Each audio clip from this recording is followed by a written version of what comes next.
I worked 1,900 hours in one summer. That's not a typo. 1,900 hours. In 3 months. For comparison, a normal full-time job is about 500 hours over that same stretch. I almost quadrupled that. I had 3 jobs running at once. I was making more money than I'd ever held in my life. And when I finally sat down and did the real math, accounting for everything that summer actually cost me, I was making less per hour than someone flipping burgers at minimum wage. Less. After working 4 times harder than anyone I knew. I'm going to walk you through exactly how that happened, because the math is going to make you furious, and it's going to change how you think about every hour of your life. Let's rewind to the beginning, because this didn't start as a cautionary tale. It started as a flex.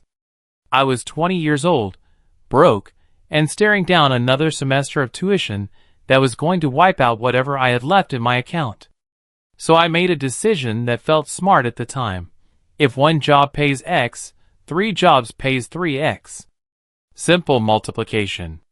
What could go wrong? Job 1, barista, opening shift. 5:30 a.m. to 1:30 p.m. Job 2, warehouse associate. 2 p.m. to 7 p.m. Job 3, overnight security. 9 p.m. to 3 a.m. Stack those up, and you get roughly 19 working hours a day, 6 to 7 days a week.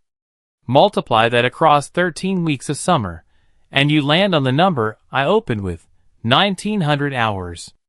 I want you to sit with that number for a second, because I didn't at the time. I was too busy being impressed with myself. Week 1 felt like I'd discovered a cheat code. I watched my bank balance climb daily, not weekly, not bi-weekly, daily, and it felt like proof that I'd figured something out everyone else was too lazy to try. I sent my brother a screenshot of my balance. He replied with a fire emoji and, "Bro is not playing around this summer." I felt unstoppable.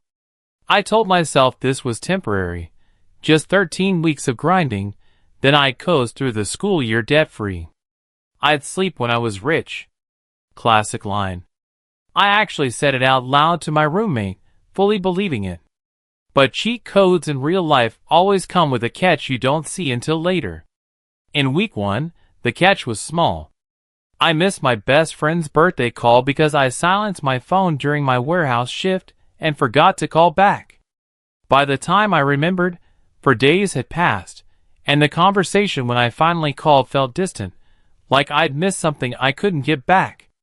In week 2, I skipped the gym for the first time in 8 months. Then again. Then I stopped counting. In week 3, my mom texted, asterisk, "Haven't heard from you in a while. Everything okay?" Asterisk, I replied with a thumbs up. That was the whole conversation. A thumbs up, because I genuinely didn't have the energy to type a sentence. None of these felt like costs yet. They felt like minor inconveniences. The kind of thing you wave off because the bank balance is going up, and that's the only number you're tracking. I had no idea I was already losing. I just hadn't been handed the bill. By week 4, the cracks weren't small anymore. I started forgetting basic things. Where I'd parked. What I'd ordered for myself at my own coffee shop job. The one place where I got a free drink, and I'd stand there blanking on my go-to order while the next customer waited behind me. At the warehouse, I started scanning wrong barcodes, stacking pallets in the wrong zone, costing the team time to fix my mistakes. My supervisor pulled me aside. "You said you're just tired for 2 weeks straight. You good?" I said yes. I was lying, and we both knew it. Here's a number that still gets me when I think about it.